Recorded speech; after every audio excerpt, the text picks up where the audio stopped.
Lors du congrès confédéral de Tours, j'ai été l'une de celles qui ont porté la parole des femmes militantes à la tribune.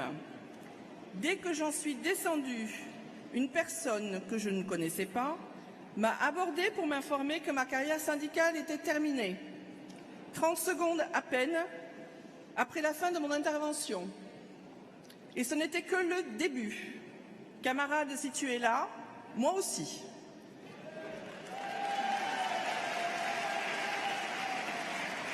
Alors certains ont qualifié le congrès de Tours de congrès féministe.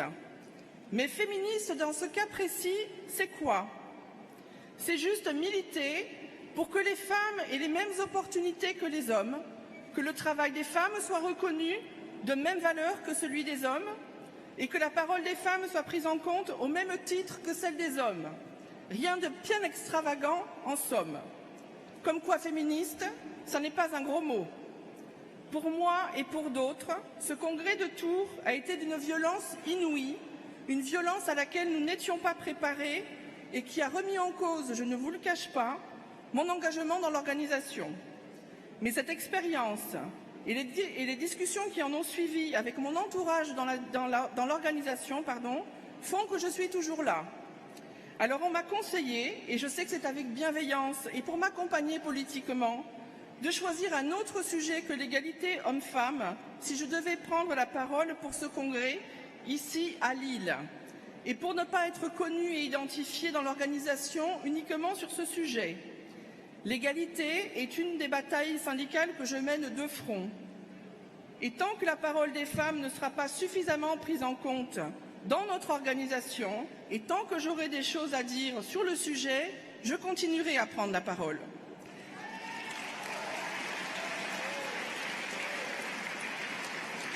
L'égalité n'est pas qu'un mot, c'est une nécessité pour notre organisation syndicale et nous devons agir tous ensemble pour y arriver. Notre organisation avance sur le sujet, mais avance quand même très lentement. Nous avons dans les départements des référents égalité. Donnons-leur la possibilité de travailler sur le sujet pour créer une véritable dynamique.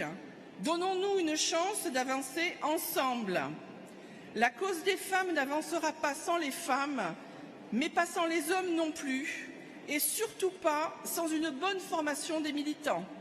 La formation est essentielle sur ce sujet, essentielle pour identifier et comprendre les mécanismes qui font que l'égalité des salaires entre les femmes et les hommes reste encore aujourd'hui un fantasme, mais aussi pour comprendre les impacts des violences domestiques dans la sphère professionnelle, pour identifier et dénoncer les comportements déviants, pour combattre les stéréotypes, pour améliorer les conditions de travail, pour revendiquer et faire évoluer les accords d'entreprise et de branche. Le combat pour l'égalité que nous menons dans les entreprises ne peut se concevoir sans la même implication à l'intérieur de notre organisation syndicale. On ne peut montrer du doigt les entreprises si nous ne sommes pas nous-mêmes dans une démarche active. N'oublions pas non plus que 50% des adhérents FO sont des adhérentes. Nous ne pouvons pas ignorer le mouvement qui s'est enclenché dans le monde entier depuis quelques mois. Alors, hommes, femmes, soyons féministes et formons-nous pour assumer et revendiquer ce féminisme. Femmes, hommes, jeunes, seniors, en situation de handicap ou pas, nous sommes tous camarades. Vive le syndicat libre et indépendant, vive les militants et militantes FO. Merci Mireille.